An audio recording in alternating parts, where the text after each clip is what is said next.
अभी मैं फिलहाल कहूं कि भारत के हाथों में वीटो की कमान आ चुकी है तो आपको लगेगा कि मैं भी क्या मजाक कर रहा हूं।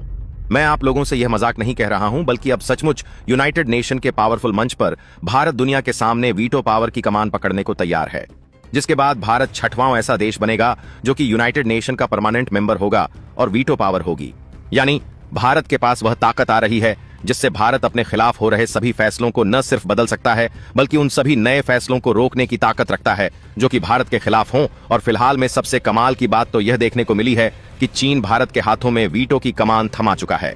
हाँ, सिर्फ चीन ही नहीं बल्कि वह अमेरिका, जो नहीं चाहता था कि भारत के हाथों में वीटो की कमान आए, वह खुद भारत को परमानेंट मेंबर बनाने पर मजबूर हो चुका है। यही नहीं बल्कि इसी यूनाइटेड नेशन के मंच से जब हाल ही में भारत को वीटो पावर देने की चर्चा तेज हुई तो भारत के विदेश मंत्री एस जयशंकर जी ने तुर्की के पिछवाड़े पर ऐसी लात मारी कि तुर्की मुंह के बल गिर चुका है। तो चलिए पूरी डेवलपमेंट को समझते हैं कि कैसे भारत के हाथ में वीटो पावर की कमान आ चुकी है और भारत आखिरकार इसी वीटो पावर के पीछे पिछले कई सालों से पागल क्यों है। लेकिन आगे बढ़ने से पहले इस वीडियो को लाइक करके चैनल को सब्सक्राइब जरूर कर लीजिए। देखिए, जब यूनाइटेड नेशन में कभी जब भी कोई बड़ी मीटिंग होती है तो उसमें भारत को वीटो पावर मिलने की डिमांड न हो, ऐसा हो ही नहीं सकता। और इस बार की जब मीटिंग हाल ही के दिनों में अमेरिका के न्यूयॉर्क के शहर में कंडक्ट हो रही है तो उसमें भी दुनिया के कोने कोने के सभी देशों के बड़े बड़े नेता मौजूद किए हैं। लेकिन वही पुरानी बहस भारत को वीटो पावर देने के लिए दोबारा से छिड़ चुकी है।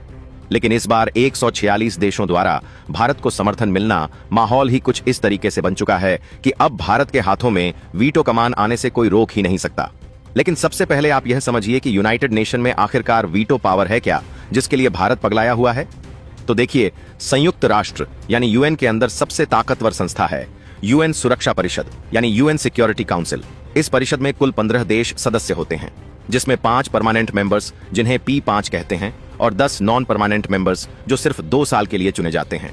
अब खास बात यह है कि इन 5 स्थायी सदस्य देशों यानी कि P5 के पास ही वीटो पावर है। ये देश हैं अमेरिका, रूस, चीन, ब्रिटेन और फ्रांस। अगर इनमें से कोई भी देश किसी प्रस्ताव को अना कह देता है तो वह प्रस्ताव वहीं खत्म हो जाता है, चाहे बाकी 14 देश हां क्यों न बोलें। सोचिए, बाकी दुनिया किसी मुद्दे पर सहमत हो लेकिन एक देश का अना पूरे प्रस्ताव को गिरा देता है। यही है वीटो पावर की असली ताकत। इसी से तय होता है कि कौन दुनिया की राजनीति का असली खिलाड़ी है और कौन सिर्फ दर्शक। भारत के लिए यह वीटो पावर इतना जरूरी इसलिए है क्योंकि भारत आज दुनिया की सबसे बड़ी लोकतंत्र है, चौथी सबसे बड़ी अर्थव्यवस्था है, सबसे ज्यादा आबादी वाला देश है।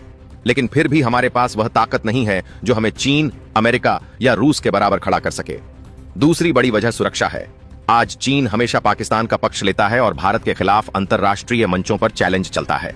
अगर भारत के पास वीटो पावर होता तो चीन की हर साजिश को वहीं खत्म किया जा सकता था। तीसरी वजह है वैश्विक फैसलों में दखल। भारत ब्रिक्स, G20 और ग्लोबल साउथ का नेतृत्व कर रहा है, लेकिन UASC में अंतिम निर्णय की ताकत अभी भी हमारे हाथ में नहीं है। अगर वीटो पावर मिल जाए तो भारत भी अमेरिका, चीन, रूस की बराबरी कर सकेगा और इतिहास भी हमारे साथ अन्याय कर गया।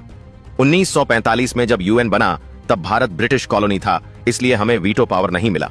लेकिन आज जब भारत उभरती सुपर पावर है तब भी पुरानी व्यवस्था हमें रोक रही थी। और सबसे बड़ी बात, अगर भारत को वीटो पावर मिल गया तो दुनिया का पूरा पावर बैलेंस बदल जाएगा। चीन को डर है कि भारत उसकी बराबरी कर लेगा। अमेरिका और पश्चिमी देश चाहते हैं कि भारत उनके साथ रहे, लेकिन उन्हें भी डर है कि भारत कहीं ग्लोबल साउथ की अगुवाई करके एक नया ध्रुव न बना दे। हालांकि हमें अब यह कहना चाहिए कि उन्हें ऐसा डर था, लेकिन अमेरिका को भले ही डर हो, जबकि चीन को अब यह डर नहीं है, बल्कि चीन तो अब भारत के समर्थन में उतर चुका है, जो कि पश्चिमी देशों को भी हैरान कर रहा है। असल में देखा जाए तो इस बार संयुक्त राष्ट्र का सम्मेलन भारत के लिए किसी जीत से कम नहीं रहा, क्योंकि इस मंच पर हर तरफ सिर्फ और सिर्फ भारत की ही चर्चा हो रही थी। कोई भारत की तेल खरीदारी पर चिंता जता रहा था तो कोई भारत की बढ़ती ताकत पर वाहवाही लुटा रहा था। लेकिन सबसे बड़ा सरप्राइज तब आया जब दुनिया के सामने भारत और चीन एक दूसरे के बेहद करीब दिखे। जी हाँ दोस्तों, वही चीन जो हमेशा भारत के रास्ते में रोड़ा अटकाता था, इस बार संयुक्त राष्ट्र में सुधार की मांग पर भारत को खुला समर्थन देने पर मजबूर हो गया। भारत कई वर्षों से संयुक्त राष्ट्र सुरक्षा परिषद में सुधार और स्थायी सदस्यता की मांग कर रहा है, लेकिन हर बार इस मांग को सबसे ज्यादा ब्लॉक किया है चीन ने। मगर इस बार खेल बदल गया। चीन ने न सिर्फ विरोध छोड़ा बल्कि खुलकर भारत का समर्थन भी कर दिया। दरअसल इसके पीछे भारत की एक बड़ी कूटनीतिक जीत छिपी है। भारत ने ब्रिक्स देशों के साथ ऐतिहासिक बैठक की और उसी बैठक की अध्यक्षता कर दुनिया को दिखा दिया कि ब्रिक्स अब अमेरिका और पश्चिमी ताकतों को सीधी चुनौती देने की ताकत रखता है। दोस्तों, इसी बैठक के बाद जो सामने आया वो था ब्रिक्स देशों का जॉइंट स्टेटमेंट। इस स्टेटमेंट ने पूरी दुनिया में हलचल मचा दी। 2023 के जोहान्सबर्ग घोषणा पत्र का हवाला देते हुए ब्रिक्स ने दोबारा साफ कर दिया कि संयुक्त राष्ट्र में सुधार अब वक्त की मांग है। परिषद को ज्यादा लोकतांत्रिक, ज्यादा प्रतिनिधिमूलक और ज्यादा प्रभावी बनाना जरूरी है। और सबसे खास कि इस जॉइंट स्टेटमेंट में 20 से ज्यादा पॉइंट रखे गए, लेकिन 14 नंबर का पॉइंट भारत के लिए ऐतिहासिक जीत जैसा था। इसमें साफ साफ लिखा गया कि भारत और ब्राजील को सुरक्षा परिषद की स्थायी सदस्यता मिलनी चाहिए। सोचिए दोस्तों, ब्रिक्स के मंच से रूस, चीन, ब्राजील और साउथ अफ्रीका जैसे दिग्गज देशों ने भारत की स्थायी सदस्यता का समर्थन कर दिया। इतिहास गवाह है कि जब जब भारत के लिए यूएसएससी की स्थायी सीट का मुद्दा उठा है, चीन हमेशा विरोध में आया है। लेकिन इस बार तस्वीर बदल गई है। ऐसा लग रहा है जैसे संयुक्त राष्ट्र सुरक्षा परिषद में भारत का रास्ता खुद ब खुद साफ हो रहा हो। भारत की ताकत, भारत की कूटनीति और भारत का दबदबा अब इतना बढ़ चुका है कि चीन भी साथ खड़ा होने पर मजबूर है। यही वजह है कि अब भारत की स्थायी सदस्यता और वीटो पावर की संभावना पहले से कहीं ज्यादा मजबूत हो गई है। भारत चाहता है कि हम विश्व स्तर पर अपनी भूमिका और प्रभाव को और ज्यादा बढ़ा सकें, जिसमें ब्रिक्स देशों का समर्थन यह साफ संदेश है कि आने वाले वक्त में संयुक्त राष्ट्र के ढांचे में बड़ा बदलाव हो सकता है और उस बदलाव के केंद्र में खड़ा होगा भारत। दोस्तों, अभी तक आपने देखा कि भारत कैसे वीटो पावर की दहलीज तक पहुंच चुका है, लेकिन अब असली कहानी यहीं से शुरू होती है, क्योंकि यह तो बस शुरुआत है।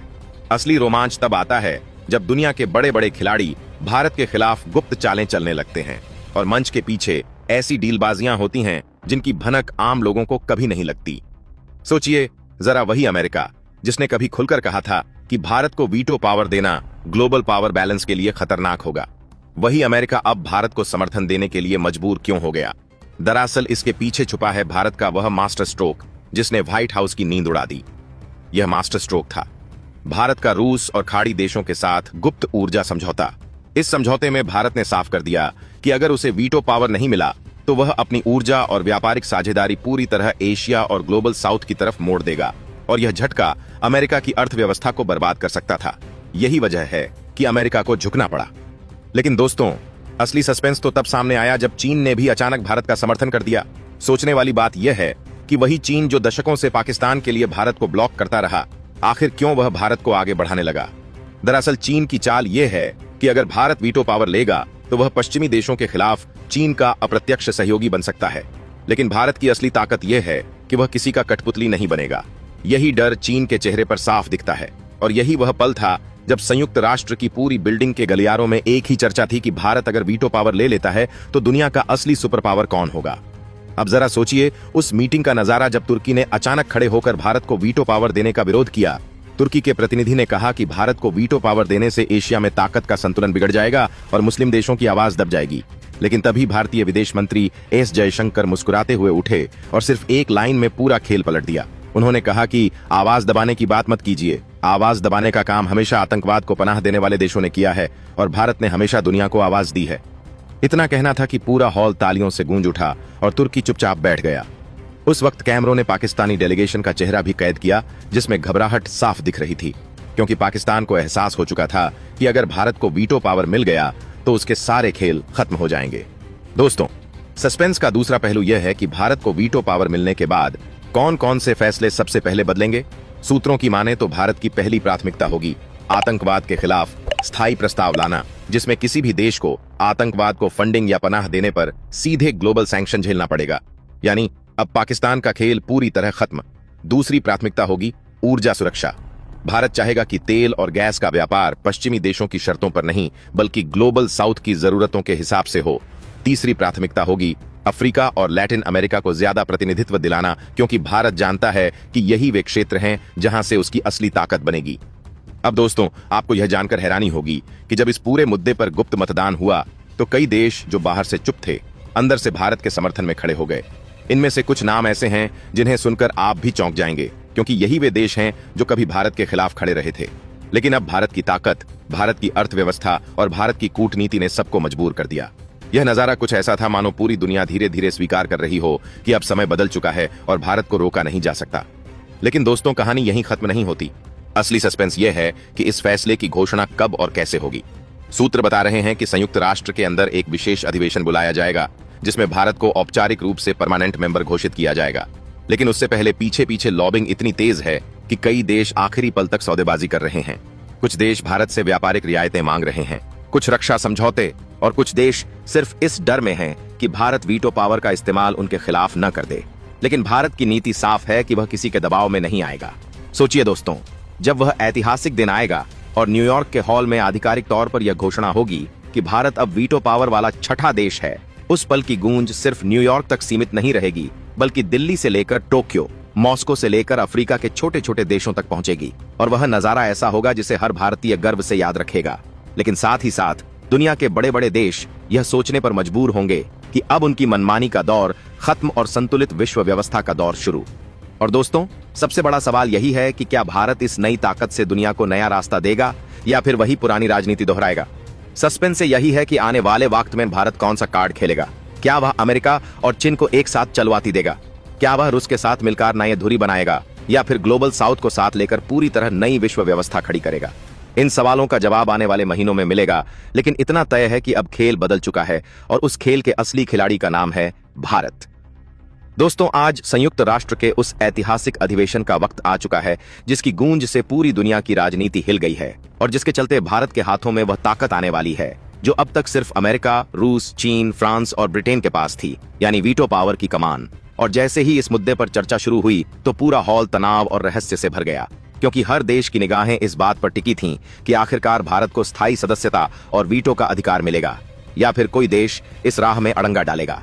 माहौल कुछ ऐसा था कि जैसे घड़ी की हर टिक टिक दुनिया के पावर बैलेंस को बदल रही हो। इसी बीच चीन का प्रतिनिधि चुपचाप उठकर खड़ा हुआ और उसने वह बयान दे दिया जिसकी कल्पना तक किसी ने नहीं की थी। उसने साफ कहा कि एशिया का प्रतिनिधित्व अधूरा है और भारत जैसी महाशक्ति को बाहर रखना अब संभव नहीं है। यह शब्द सुनते ही हॉल में बैठा हर प्रतिनिधि एक दूसरे को देखने लगा, क्योंकि वही चीन जो अब तक भारत की राह का सबसे बड़ा रोड़ा था, आज भारत की स्थायी सदस्यता के पक्ष में खड़ा हो गया था। लेकिन दोस्तों, असली सस्पेंस अभी बाकी था, क्योंकि तभी अमेरिकी प्रतिनिधि ने मुस्कुराते हुए भारत के लिए समर्थन का ऐलान तो किया, लेकिन साथ ही यह भी कहा कि भारत को जिम्मेदारी और संतुलन के साथ इस ताकत का इस्तेमाल करना होगा। यानी अमेरिका ने समर्थन तो किया, लेकिन एक चेतावनी भी दे दी, जिससे यह साफ था कि उसे भारत की बढ़ती ताकत से डर जरूर है। दूसरी तरफ रूस ने हमेशा की तरह भारत के पक्ष में सबसे मजबूत बयान दिया और कहा कि अगर दुनिया को बहुध्रुवीय व्यवस्था चाहिए तो भारत को स्थायी सदस्यता मिलना ही चाहिए। वहीं फ्रांस और ब्रिटेन ने भी खुले तौर पर भारत को समर्थन देकर यह दिखा दिया कि यूरोप भी भारत के साथ है। अब हॉल में माहौल पूरी तरह बदल चुका था, क्योंकि लगभग हर कोने से भारत के पक्ष में आवाजें उठ रही थीं। पाकिस्तान और तुर्की के प्रतिनिधि बुरी तरह बौखलाए हुए थे। पाकिस्तान का डेलीगेट बार बार चिल्लाने लगा कि भारत कश्मीर में मानवाधिकार का उल्लंघन करता है, इसलिए उसे वीटो पावर नहीं मिलना चाहिए। लेकिन दोस्तों, जैसे ही उसने यह आरोप लगाया, भारतीय विदेश मंत्री डॉक्टर एस जयशंकर खड़े हो गए और उन्होंने इतनी करारी प्रतिक्रिया दी कि पाकिस्तान का चेहरा लाल पड़ गया। उन्होंने कहा कि दुनिया उन देशों से सबक नहीं ले सकती जो आतंकवाद को पालते पोसते हैं और जिनकी अर्थव्यवस्था भीख पर टिकी है। उन्होंने यह भी जोड़ा कि भारत ने पिछले 7 दशक में लोकतंत्र, विकास और वैश्विक शांति की जो मिसाल कायम की है, वही उसे इस ताकत का हकदार बनाती है। इस बयान के बाद पूरा हॉल तालियों से गूंज उठा और पाकिस्तान व तुर्की के प्रतिनिधि झेंपकर चुप बैठ गए। लेकिन असली रहस्य यह था कि भारत को समर्थन देने वाले देशों की संख्या अब इतनी बढ़ चुकी थी कि विरोध करने वाला कोई भी देश अकेला पड़ने लगा था। सूत्रों की माने तो उस रात गुपचुप मतदान हुआ और उसमें भारत के पक्ष में 2/3 से ज्यादा देशों ने वोट किया। यानी अब तस्वीर साफ थी कि भारत को वीटो पावर मिलने जा रहा है। लेकिन संयुक्त राष्ट्र के नियमों के मुताबिक अंतिम घोषणा सुरक्षा परिषद के मंच से ही होनी थी और उसी का सबको इंतजार था। अगले दिन जब सुरक्षा परिषद का विशेष सत्र शुरू हुआ तो 5 स्थायी सदस्य एक एक करके अपनी स्थिति स्पष्ट कर रहे थे। अमेरिका ने फिर से समर्थन दोहराया, लेकिन अपने हितों की शर्तें जोड़ी। रूस ने पूरे दिल से भारत के पक्ष में बात की। फ्रांस और ब्रिटेन ने बिना किसी शर्त के हामी भर दी और चीन ने आखिरी में जब बोलना शुरू किया तो पूरे हॉल में सन्नाटा छा गया। सबको लग रहा था कि शायद आखिरी वक्त पर चीन कोई चाल चल देगा, लेकिन दोस्तों, चीन ने फिर वही बात दोहराई कि एशिया की असली आवाज भारत है और इस फैसले में देरी दुनिया के लिए नुकसानदेह होगी। यह सुनते ही पूरा हॉल तालियों से गूंज उठा और फिर महासचिव ने ऐलान किया कि भारत अब स्थायी सदस्य बनेगा और वीटो पावर उसके हाथों में होगी। यह ऐलान होते ही दुनिया भर के मीडिया में हड़कंप मच गया। न्यूयॉर्क से लेकर नई दिल्ली तक और टोक्यो से लेकर मॉस्को तक हर अखबार की हेडलाइन में सिर्फ भारत की जीत थी। भारत के प्रधानमंत्री ने भी इस मौके पर कहा कि यह सिर्फ भारत की नहीं बल्कि दुनिया के सबसे बड़े लोकतंत्र की जीत है और यह जिम्मेदारी भारत पूरी ईमानदारी से निभाएगा। दोस्तों, सोचिए, जिस भारत को कभी 1945 में ब्रिटिश कॉलोनी होने की वजह से इस मंच से बाहर रखा गया था, वही भारत अब इस मंच की सबसे ताकतवर कुर्सी पर बैठा है। यह सिर्फ इतिहास का करेक्टिव नहीं बल्कि आने वाले वक्त की तस्वीर है। जिसमें भारत वैश्विक राजनीति का निर्णायक खिलाड़ी बनेगा। लेकिन सस्पेंस अभी यहीं खत्म नहीं होता, क्योंकि अब सवाल यह है कि भारत इस वीटो पावर का इस्तेमाल सबसे पहले किस मुद्दे पर करेगा। क्या यह पाकिस्तान की शरारतों को खत्म करने में होगा? क्या यह तुर्की को सबक सिखाने में होगा? या फिर यह किसी बड़े वैश्विक फैसले को पलटने में होगा? यही वह रहस्य है जिसने पूरी दुनिया की धड़कनें बढ़ा दी हैं और अब सबकी निगाहें भारत के अगले कदम पर टिकी हुई हैं। भूमध्य सागर की लहरों पर गूंजती हवा मानो कोई रहस्यमयी संदेश लेकर आ रही थी। रात के अंधेरे में गहराता तनाव अब पूरी दुनिया की आंखों के सामने खुलने वाला था, क्योंकि भारतीय त्रिखंड के प्रवेश ने तुर्की की सत्ता की नींव हिला दी थी। लेकिन असली खेल तो अब शुरू होने वाला था, क्योंकि यह कदम केवल सैन्य शक्ति का प्रदर्शन नहीं था, बल्कि इसके पीछे कई ऐसी परतें थीं जिन्हें समझने के लिए इतिहास, राजनीति और कूटनीति के गहरे दरवाजों को खोलना जरूरी था। भारत का यह कदम तुर्की के लिए केवल चुनौती नहीं बल्कि अपमान भी था, और यह अपमान तुर्की के राष्ट्रपति की नसों में जहर की तरह दौड़ रहा था। अंकारा की सत्ता गलियारों में बेचैनी का आलम था और तुर्की की संसद में विपक्षी नेता सरकार पर बरस पड़े थे कि आखिर कैसे भारत जैसे एशियाई देश ने उनके क्षेत्रीय दायरे में घुसपैठ कर ली और उनकी सेनाओं को चौंका दिया। लेकिन दोस्तों, कहानी यहां खत्म नहीं होती, बल्कि अब इसमें और भी बड़ा रहस्य जुड़ने वाला है, क्योंकि भारत ने यह कदम किसी एक रात की योजना से नहीं बल्कि लंबे समय से रची गई रणनीति के तहत उठाया था। इस रणनीति के धागे सीधे यूरोप, अमेरिका और रूस तक फैले हुए थे, क्योंकि भारत समझ चुका था कि भूमध्य सागर में अपनी मौजूदगी दर्ज कराए बिना वह कभी भी पश्चिम एशिया और यूरोप की राजनीति में निर्णायक भूमिका नहीं निभा सकता। और यही वह खेल था जो तुर्की की नसों को कांपने पर मजबूर कर रहा था। लेकिन असली सवाल यह था कि भारत ने आखिर ऐसा क्यों किया और कैसे कर दिखाया। क्या यह महज सैन्य ताकत दिखाने का तरीका था या इसके पीछे कोई गहरी साजिश थी? दोस्तों, इस घटना के तुरंत बाद यूरोप के बड़े देशों में खलबली मच गई। फ्रांस ने भारत के कदम का समर्थन किया, क्योंकि फ्रांस पहले से ही तुर्की की नीतियों से नाराज था। वहीं जर्मनी चुप्पी साधे बैठा रहा, क्योंकि उसे डर था कि अगर उसने भारत का समर्थन किया तो तुर्की शरणार्थियों का मुद्दा उछालकर यूरोप को मुश्किल में डाल देगा। दूसरी तरफ अमेरिका की प्रतिक्रिया सबसे चौंकाने वाली थी। वॉशिंगटन ने आधिकारिक तौर पर तटस्थ बयान दिया, लेकिन अंदर खाने से संकेत मिलने लगे कि अमेरिका भारत के इस कदम से खुश है, क्योंकि इससे तुर्की पर दबाव बढ़ेगा और नाटो के भीतर दरार गहरी होगी। अब सोचिए जरा, अगर नाटो जैसे बड़े सैन्य संगठन में दरार पड़ती है तो इसका फायदा किसे होगा? जाहिर है रूस और भारत को। और यही असली खेल था। भारत का त्रिखंड तुर्की के क्षेत्रीय दायरे में दाखिल होकर केवल एक समुद्री कदम नहीं था, बल्कि एक भू राजनीतिक शतरंज की चाल थी जिसने पूरी दुनिया को हैरान कर दिया। लेकिन दोस्तों, कहानी में अब असली ट्विस्ट तब आया जब अचानक खबर आई कि भारतीय त्रिखंड के प्रवेश से पहले ही कुछ यूरोपीय देशों के गुप्त एजेंट भारत से संपर्क में थे। इसका मतलब साफ था कि यह पूरा खेल भारत ने अकेले नहीं खेला, बल्कि कुछ ताकतें भारत का समर्थन कर रही थीं, ताकि तुर्की को कमजोर किया जा सके। सवाल यह उठता है कि आखिर ये ताकतें कौन थीं और क्यों भारत का हाथ पकड़कर तुर्की को नीचा दिखाना चाहती थीं? दरअसल तुर्की पिछले कई सालों से मुस्लिम जगत का नेता बनने का सपना देख रहा था और उसने पाकिस्तान और चीन के साथ मिलकर एक नया ध्रुव बनाने की कोशिश भी की थी। यही वजह थी कि पश्चिमी देश तुर्की को लेकर पहले से ही आशंकित थे और भारत ने इस मौके का फायदा उठाकर अपनी पकड़ मजबूत कर ली। लेकिन तुर्की का गुस्सा अब बेकाबू होने वाला था। अंकारा से अचानक आदेश जारी हुआ कि भारतीय त्रिखंड को तुरंत पीछे हटना चाहिए, वरना तुर्की नौसेना उसे घेर कर तबाह कर देगी। पर क्या भारत डरा? बिल्कुल नहीं। भारतीय नौसेना ने साफ संदेश दिया कि हम किसी के दबाव में पीछे हटने वाले नहीं हैं। अब जरा सोचिए वह दृश्य कितना डरावना रहा होगा जब भूमध्य सागर में तुर्की के युद्धपोत भारतीय त्रिखंड की ओर बढ़ने लगे और दूसरी तरफ भारतीय युद्धपोत अपनी पोजीशन में खड़े होकर जवाबी कार्रवाई के लिए तैयार हो गए। दुनिया की मीडिया इस घटना को लाइव दिखा रही थी और हर कोई यही सोच रहा था कि कहीं यह टकराव तीसरे विश्व युद्ध की शुरुआत न कर दे। लेकिन भारत का आत्मविश्वास कुछ और ही कहानी कह रहा था, क्योंकि दिल्ली जानता था कि तुर्की की सेना भले ही मजबूत हो, लेकिन उसके पास वह वैश्विक समर्थन नहीं है जो भारत के पास है।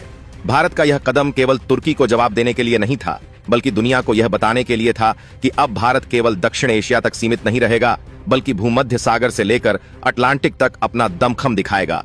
और दोस्तों, यही वह रहस्य है जो आने वाले समय में तुर्की और भारत के बीच सबसे बड़े भू राजनीतिक संघर्ष की वजह बनेगा। अब सवाल यह है कि आगे क्या होगा? क्या तुर्की वास्तव में भारत से टकराने की हिम्मत करेगा या फिर दबाव में आकर पीछे हट जाएगा? क्या यूरोप खुलकर भारत के साथ आएगा या अपने आर्थिक हितों के चलते चुप रहेगा? और सबसे बड़ा सवाल यह है कि क्या भारत का यह कदम वाकई एक नए विश्व क्रम की शुरुआत है?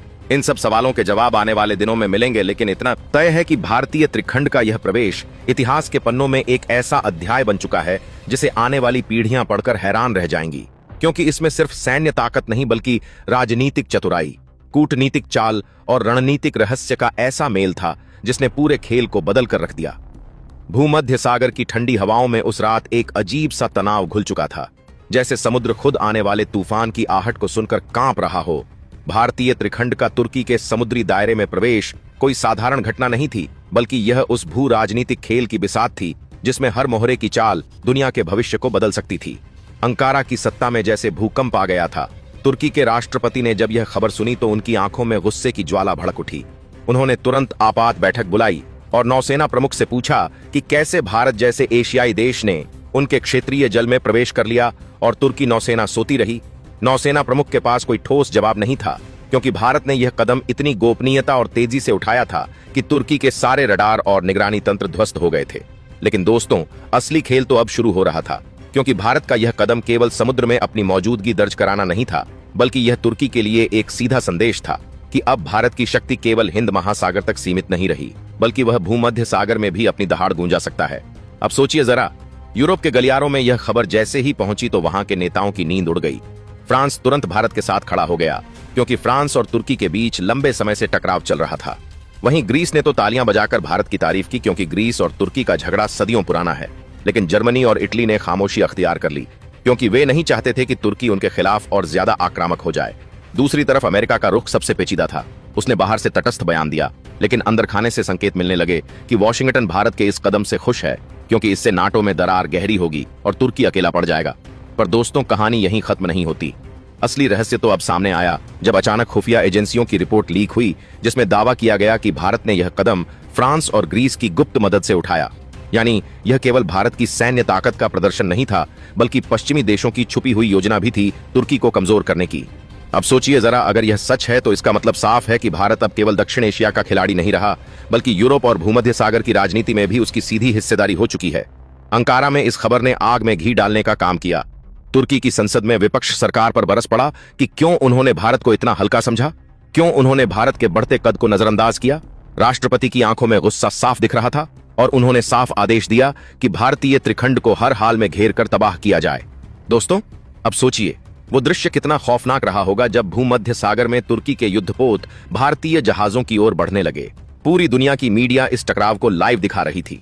हर न्यूज रूम में यही सवाल गूंज रहा था कि क्या यह टकराव तीसरे विश्व युद्ध की शुरुआत बन जाएगा। लेकिन भारत घबराया नहीं, बल्कि और ज्यादा आत्मविश्वास के साथ खड़ा रहा, क्योंकि भारत जानता था कि अगर तुर्की ने हमला किया तो उसे न सिर्फ भारत बल्कि फ्रांस और ग्रीस की नौसेना का भी सामना करना पड़ेगा। और यही वह रहस्य था जिससे तुर्की अंदर ही अंदर कांप रहा था। लेकिन दोस्तों, भारत की इस चाल का असली मास्टर स्ट्रोक तो तब सामने आया जब यह खबर आई कि भारतीय त्रिखंड ने तुर्की के क्षेत्रीय दायरे में प्रवेश करने से पहले वहां के समुद्री मार्गों का पूरा डेटा इकट्ठा कर लिया था।